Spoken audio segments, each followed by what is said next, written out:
Ethan wiped the sweat from his brow as he stared at the alien landscape outside the outpost's reinforced glass window. The jagged cliffs shimmered with bioluminescent moss that pulsed faintly, casting strange patterns across the valley. He had seen this world countless times from his shuttle, but every time it felt different, like it had a life of its own. Tonight, however, the view barely distracted him. Inside the small workshop, a faint metallic clatter echoed against the walls. Ethan's hands were steady as he adjusted the final calibration on a small prosthetic limb. The limb was unlike anything he had built before. It was flexible, strong, and designed to interface with alien tissue in ways human technology alone could not manage. But it wasn't just technology he was relying on. He had spent hours studying alien anatomy and motion patterns, learning the rhythms of their muscles and the unique shapes of their joints. The child, Lyra, sat quietly on a low table across the room. Her skin was pale with a soft bluish tint, and her eyes glimmered with curiosity and wariness. Ethan had met her earlier that day when the aid team first brought her in. A fragment of the meteor storm had struck her village, leaving her injured and without her left arm. Lyra had been afraid of the humans at first, hiding behind her mother's robes and clinging tightly to her small frame. But Ethan had a way of speaking softly, of breaking down walls without even trying. "Can you show me your hand again, Lyra?" Ethan asked gently. She hesitated, then extended her remaining arm. Her fingers trembled slightly, the motions unsure and slow. Ethan nodded, studying the subtle movements, noting where the prosthetic would need flexibility and strength. "You'll be able to move it as easily as this one soon," he said. His voice was calm, confident, reassuring. Lyra's mother hovered near the door, her expression a mix of hope and skepticism. The alien people were advanced with remarkable medical knowledge, but even they had limits. When Ethan explained that he could craft a limb for Lyra using both human ingenuity and alien materials, they had looked at him with cautious optimism. "We do not often see humans attempt such things," her mother had said. "Your ways are strange, but perhaps they will help."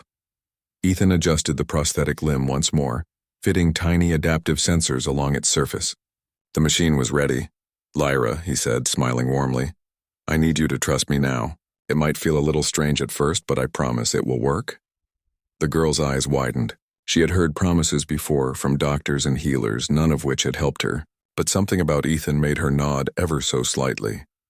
Gently, he guided her to sit on a soft mat in the center of the room. He placed the prosthetic limb beside her and carefully attached the interface pads. Lyra flinched as the pads touched her skin, but Ethan kept his voice calm. "It's okay. I'm right here." Minutes passed as the system calibrated. Tiny lights blinked along the limb, sensors adjusting to Lyra's neural patterns. The first test was simple. Move your fingers. At first, there was nothing. Then slowly a finger twitched. Lyra gasped, staring at the limb in awe. "It moved?" she whispered. "Yes," Ethan said softly, leaning closer. "Try again." Her fingers flexed more confidently, then the whole hand moved smoothly, bending naturally. Ethan's chest tightened slightly. He had done it. She could move again.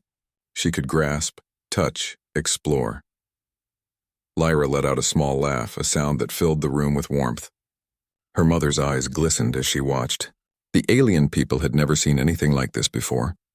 "How?" she asked, her voice trembling. "How can this be?" Ethan shrugged modestly. "I just tried to understand what you needed." But the truth was more profound than that. Ethan had spent years learning, experimenting, and pushing boundaries. He believed that humans had a unique way of solving problems, not just with technology but with care, persistence, and imagination. And now, that belief had become tangible in the form of Lyra's new limb. Word of the successful prosthetic spread quickly among the small community. Neighbors came by, peering in through the reinforced windows. The aliens murmured among themselves, curious, impressed, and hopeful. Children who had been afraid to play began to approach, staring at the moving limb with fascination. Lyra, meanwhile, had grown bolder. She tested her new arm by picking up a small tool Ethan had left nearby. Her movements were precise and fluid, each gesture more confident than the last. She spun it around, examining it from all angles, laughing when she accidentally dropped it. Ethan chuckled too, thrilled at the progress. The day had been long, but Ethan's focus never wavered. As the sun dipped behind the jagged cliffs, he took a moment to breathe. He stepped back and observed the scene. Lyra smiling, her mother watching with relief and gratitude, the other aliens talking quietly among themselves. It was a small moment, but it carried the weight of something much bigger. Hope. Then, just as the first stars began to appear in the alien sky, a shadow passed over the outpost. Ethan looked up instinctively, heart skipping a beat. A sleek, elegant ship hovered silently above the cliffs. Its surface shimmered like liquid silver, reflecting the soft lights of the bioluminescent landscape below.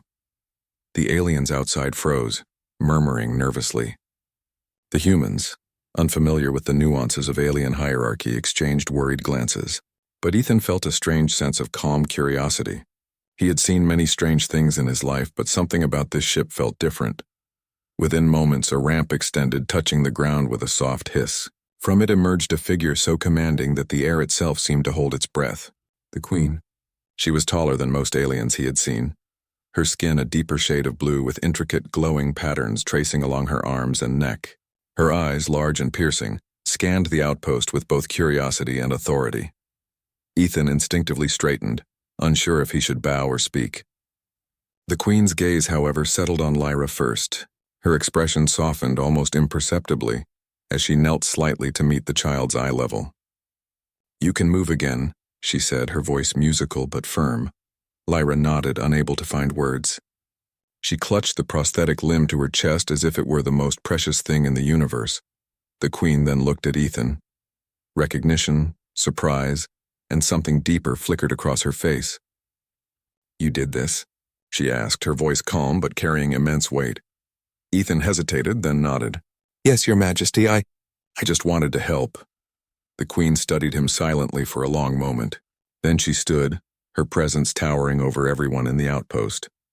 "You have given hope," she said finally. "That is something rare among your kind. You understand that even small actions can change worlds." Ethan swallowed hard.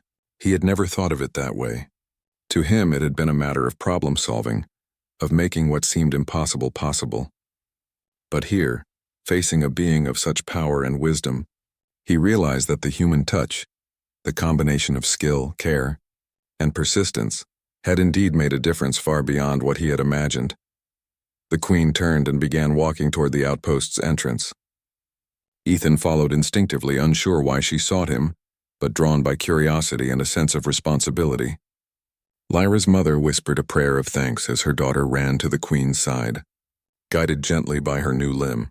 As the night deepened, Ethan found himself standing at the threshold of something entirely unexpected. One simple act, crafting a limb for a child, had set in motion events that could change the relationship between humans and this alien world forever. And as the Queen's gaze met his once more, he understood that his journey was only beginning. Ethan's heart pounded as he followed the Queen through the outpost. Her presence seemed to fill every corner of the room, yet she moved with a grace that made it impossible to feel intimidated for long. Lyra skipped beside her, the prosthetic limb now a part of her, her small fingers brushing the Queen's robes without fear. The Queen finally stopped in the center of the workshop, her piercing eyes resting on Ethan. "You have done something that many thought impossible," she said, her voice soft but commanding. "You have not only healed a child, but you have reminded my people of what can be achieved through courage and care." Ethan swallowed. I didn't think it would be that important," he said. "I just wanted her to be able to play again, to live like other children." The Queen tilted her head slightly as if weighing his words. "That is precisely why you succeeded. Humans have a peculiar way of seeing solutions that others cannot. You look not just at the machine but at the life it serves." Her words were humbling. Ethan had never considered himself extraordinary. He had always seen his work as problem-solving, as making the impossible possible. Yet standing before this regal alien, he realized that sometimes small acts could ripple into something much greater. The Queen gestured for him to follow her. "Come," she said. "There is something you must see." Ethan followed, Lyra's mother trailing closely along with a few aides and guards. Outside, the night air was cool, and the strange bioluminescent plants glowed brighter under the Queen's presence. She led them to a small courtyard where the community had gathered. Aliens of all ages were there, their expressions a mixture of awe and reverence. You see, the Queen said, her voice carrying effortlessly across the courtyard. What one human has done for one child has touched the hearts of many. Your people may not always understand the strength and compassion, but here, it is seen, felt, and celebrated. Ethan looked around. Children who had been timid moments ago now stared at him with wide eyes, whispering excitedly to each other. Adults nodded in approval, their previous skepticism replaced with respect. The Queen's words were not just praise. They were a declaration that humans could be trusted, that their creativity and care had value even on this alien world. Then, the Queen approached Ethan more closely, her eyes locking on his. There is more, she said. Your skill, your patience, your understanding, these are needed beyond this outpost. I want you to come with me to the capital. There your knowledge can bridge gaps between our people and yours. Ethan hesitated.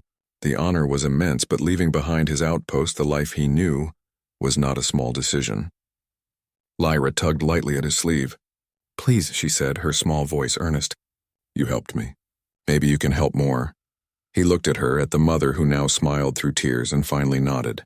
I will come, he said. But I will do it for all of you, not just for me. The Queen smiled faintly. Good. That is the spirit that makes humans remarkable. You see solutions and you act without hesitation when life matters. Preparations began immediately. Ethan packed his equipment, making sure to bring along tools that could adapt human and alien technologies. The Queen's aides briefed him on the journey, explaining that the capital was many days away by ground transport, though the Queen's ship could make it in a fraction of that time. As they boarded the sleek vessel, Ethan marveled at its design. Unlike human ships, it moved with a fluidity that seemed alive. Panels shifted and reshaped according to need, lights pulsing gently along the hull like veins carrying life. Lyra's laughter echoed from behind him as she ran along the corridors, testing the movement of her new limb. The journey to the capital was unlike anything Ethan had imagined. Through the ship's observation windows, he saw mountains that seemed to float, rivers that glimmered with colors he had never seen before, and skies filled with strange flying creatures that moved in perfect synchrony. The Queen explained their significance, each detail revealing layers of history and culture that human minds could barely comprehend. During the journey, Ethan worked alongside the Queen's engineers, showing them how to adapt his prosthetic designs for other children and adults who had been injured. His human ingenuity combined with their advanced technology produced results faster than either side had thought possible. The Queen watched silently, her expression one of approval and curiosity, occasionally offering suggestions that Ethan incorporated seamlessly. Lyra, meanwhile, became an ambassador of sorts. Wherever they traveled within the ship, her laughter and confidence drew smiles from aliens and humans alike. The prosthetic limb had not only restored her mobility, but had become a symbol of unity between species. Finally, they reached the capital, a sprawling city of crystalline towers and bridges that seemed to float above the land. The Queen led Ethan through the streets, citizens bowing or nodding respectfully as they passed. At the central palace, she turned to him. Here is where your work can make the greatest difference, she said. Inside, Ethan saw children and adults alike all waiting for aid. Many had injuries from the meteor storm, and some had been neglected because their needs were too complex. Ethan's skills, combined with alien resources, could help restore lives that had been written off as hopeless. Over the next several days, Ethan worked tirelessly. He built prosthetics, improved medical devices, and trained alien engineers in human techniques of adaptability and problem-solving. Word spread quickly that a human had come not to conquer, but to heal. The aliens began to trust humans more, understanding that their creativity and compassion were forces to be respected. One evening, the Queen approached Ethan in the palace gardens, illuminated by soft glowing plants and gentle waterfalls. You have done more than I expected, she said. Your work has changed how my people see your kind. They see hope where there was fear, and possibility where there was despair. Ethan looked at her, feeling the weight of her words. I never thought it would matter this much, he admitted. I just wanted to help a child. That is why it matters, the Queen said simply. Humans act with a clarity that is rare. You do not seek recognition, you seek solutions. And that is what inspires trust and unity. Ethan smiled, feeling a sense of fulfillment he had never known before. The journey that began with one child's prosthetic limb had expanded into a mission that could change an entire world. Lyra ran up then, her small hands gripping Ethan's. "Thank you," she said, her eyes shining. "For me, for everyone." Ethan knelt to her level. "No thank you," he replied. "You reminded me why it matters to care, and together we can do even more." The Queen watched silently, her expression softening. "Perhaps," she said, "humans are indeed capable of wonders that even we cannot fully imagine. One act of care, one mind willing to solve what others cannot, can change worlds." Ethan realized that she was right. He had come to this alien world to help a single child, but in doing so he had built a bridge between two species. And as the twin moons rose over the capital, their light reflecting on the crystalline towers, he understood that the journey was far from over. Humanity's ingenuity, compassion, and courage had proven themselves, and now, the possibilities were endless. And somewhere deep within the palace, Ethan knew that this was only the beginning of the story that would unite humans and aliens for generations to come.